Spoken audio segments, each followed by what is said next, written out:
Dalam kesempatan kali ini kita akan belajar bagaimana menggunakan fungsi choose pada program Microsoft Excel.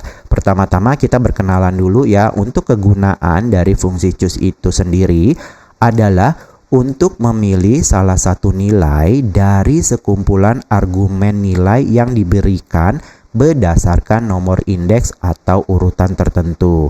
Nah, supaya lebih jelas kita lihat dulu untuk sintaksnya ya. Untuk sintaks dari fungsi choose ini sendiri adalah sama dengan choose, kemudian buka kurung, argumen yang pertama yaitu index number-nya, yaitu nanti kita akan masukkan nomor urutan yang akan kita pilih untuk ditampilkan. Kemudian kita titik koma berlanjut ke argumen berikutnya yaitu value atau nilainya yang pertama. Kemudian kalau misalnya ada pilihan kedua, kita pisahkan lagi dengan titik koma, kita masukin value atau nilai keduanya. Kalau masih ada pilihan yang ketiga, kita titik koma, kita masukin lagi value atau nilai yang ketiga dan seterusnya ya teman-teman. Sebagai contoh di sini coba saya ketikkan fungsi choose sama dengan choose. Habis itu buka kurung, kemudian kita menuju ke argumen pertama, index number-nya. Contohnya saya masukkan angka 1 yaitu urutan pertama, kemudian saya pisahkan dengan titik koma. Untuk tanda pemisah bisa teman-teman sesuaikan berdasarkan contoh yang ada di Excel teman-teman. Ada beberapa yang menggunakan titik koma, ada yang menggunakan koma ya. Kalau di komputer saya menggunakan titik koma, maka saya gunakan titik koma untuk tanda pemisahnya. Berikutnya kita akan masukin value atau nilai yang pertama ya. Contohnya saya ketikkan saja nama hari. Kalau untuk teks atau huruf harus kita apit dengan tanda petik 2. Saya ketikkan hari Senin ya untuk pilihan yang pertama. Kemudian misalnya pilihan kedua saya kasih titik koma lagi, pisahkan. Value kedua kita masukin hari Selasa. Kemudian tanda petik 2, titik koma, saya ingin masukin pilihan value ketiga yaitu hari Rabu. Oke, contohnya 3 pilihan aja. Kalau sudah bisa kita ketikkan enter, maka nanti dia akan memunculkan teks hari Senin. Itu kenapa? Karena teman-teman bisa lihat di sini, untuk indeks number-nya itu saya ketikkan angka 1. Berarti kita akan memilih pilihan yang pertama atau value yang pertama yaitu di hari Senin. Misalkan saya ganti ke angka 3 ya. Angka 3 berarti kita bisa lihat nih value ketiga atau urutan ketiga yaitu hari Rabu. Berarti harusnya dia akan menghasilkan teks hari Rabu. Coba saya ketikkan enter, maka nanti dia akan menampilkan teks hari Rabu berdasarkan urutan yang dipilih di index number-nya. Oke teman-teman, sudah jelas ya. Misalkan coba saya pilih 0, maka dia akan menampilkan error value. Kenapa? Karena pilihan atau urutan ke 0 ini tidak ada. Atau misalnya di sini kan ada 3 buah pilihan saja yaitu Senin, Selasa, Rabu. Saya ketikkan misalnya angka 4. Nah, sebenarnya di sini kan tidak ada pilihan yang keempat karena batas maksimal cuma ada 3 pilihan saja. Kita coba enter, maka dia akan menghasilkan error value juga ya teman-teman, karena pilihan keempat ini tidak ada. Seperti itu untuk gambaran simpelnya ya teman-teman. Sekarang kita coba praktekkan pada tabel sini. Saya ingin memasukkan nama barang dan harga per unit berdasarkan nanti kode barang yang akan kita input pada kolom kode barang ini ya. Jadi ketika kita menginputkan kode barang, nama barang dan harga per unitnya akan keluar secara otomatis berdasarkan keterangan sini. Oke, pada kolom nama barang akan kita masukkan rumus choose sama dengan choose, kemudian buka kurung, index number-nya berdasarkan data yang kita input pada sel referensinya yaitu di B6 ya. Sel B6, kemudian titik koma, value pertamanya ini nama barang, tinggal kita klikkan saja.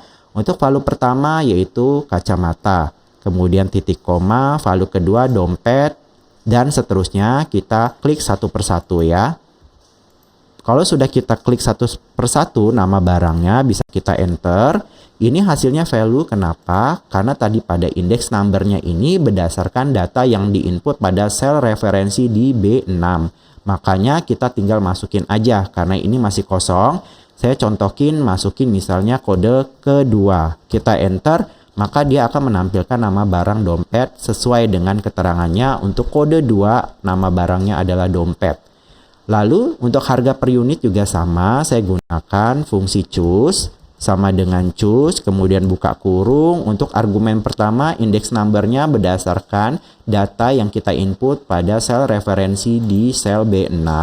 Kemudian titik koma, value pertamanya berarti tinggal kita klik satu persatu saja untuk harga per unit di sini. Kita klik pada sel D14, kemudian titik koma, kemudian kita klik di bawahnya, titik koma, kita klik lagi di bawahnya, dan seterusnya sampai kita selesai untuk klik satu persatu. Kemudian kalau sudah semua kita enter, maka kita mendapatkan ya, untuk kode barang 2, nama barang dompet, harganya per unit 150.000.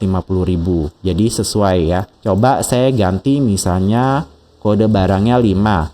Saya enter, maka dia berubah nama barangnya jam tangan, harga per unitnya 300.000. Sesuai dengan yang di sini ya teman-teman ya. Jadi ini contoh untuk yang menampilkan value atau nilai berdasarkan index number-nya. Nah, lalu kita bisa juga mengkombinasikan fungsi choose ini dengan fungsi yang lain. Contohnya pada tabel sebelah kanan ini, saya ingin mengkombinasikan fungsi choose dengan fungsi sum, di mana kita akan menampilkan total dari nilai ya. Di sini ada 3 kolom, yaitu kolom nilai A, nilai B, dan nilai C, dan masing-masing saya sudah hitung totalnya dengan menggunakan rumus sum. Nah, kita gunakan kombinasi rumus sum dengan rumus choose. Jadi saya ketikkan sama dengan sum, kemudian saya buka kurung, saya masukin lagi rumus choose-nya. Oke, kalau sudah saya buka kurung, nanti kita lihat nih index number-nya. Contohnya saya ingin menampilkan total dari nilai C. Nah, saya misalkan jadiin nilai C ini pilihan atau urutan yang ketiga. Jadi saya ketikkan saja angka 3. Kemudian titik koma untuk value pertama. Jadi saya tinggal blok saja range data nilai A yang berada di sel I5 sampai dengan sel I9. Nah, ini untuk value yang pertama atau pilihan yang pertama. Kemudian pisahkan titik koma, kita langsung blok aja range data nilai B yang berada di sel J5 sampai dengan J9. Kemudian titik koma, baru saya masukin range data nilai C yang berada di sel K5 sampai dengan K9. Kalau sudah, kita tutup kurung, bisa dilihat ya, saya ingin menampilkan total nilai C ya dengan menggunakan rumus sum. Dia berada di pilihan atau urutan yang ketiga value-nya, yaitu di K5 sampai dengan K9. Kemudian saya enter, maka nanti dia akan menghasilkan atau menampilkan total dari nilai C 129. Jadi benar ya teman-teman ya di sini. Coba seandainya saya mau ubah untuk menampilkan total nilai A, berarti kita bisa lihat untuk range data nilai A berada di value yang pertama atau yang urutan pertama di sini, yaitu di sel I5 sampai dengan I9. Saya tinggal ganti saja untuk index number-nya menjadi angka 1, kemudian kita enter, maka nanti dia akan menghasilkan total nilai A ya, yaitu 166 ya teman-teman. Sama ya teman-teman ya. Oke, sekali lagi, apabila kalau index number-nya ini kita masukkan dengan angka 0 atau misalnya minus, misalnya jadi minus 1, dia akan menghasilkan error value karena pilihan urutan 0 ataupun minus itu tidak ada. Atau misalnya tadi di sini ada 3 pilihan, kita pilih urutan yang lebih besar dari pilihan, misalnya angka 5, sedangkan di sini cuma ada 3 pilihan, tapi kita masukin urutan ke-5, maka dia akan menghasilkan error value. Atau bisa juga nih teman-teman, pada choose misalnya kita memasukkan desimal, maka dia otomatis akan membulatkan ke bawah. Contohnya di sini saya masukkan 2,5 misalnya, 2,5 urutan 2,5.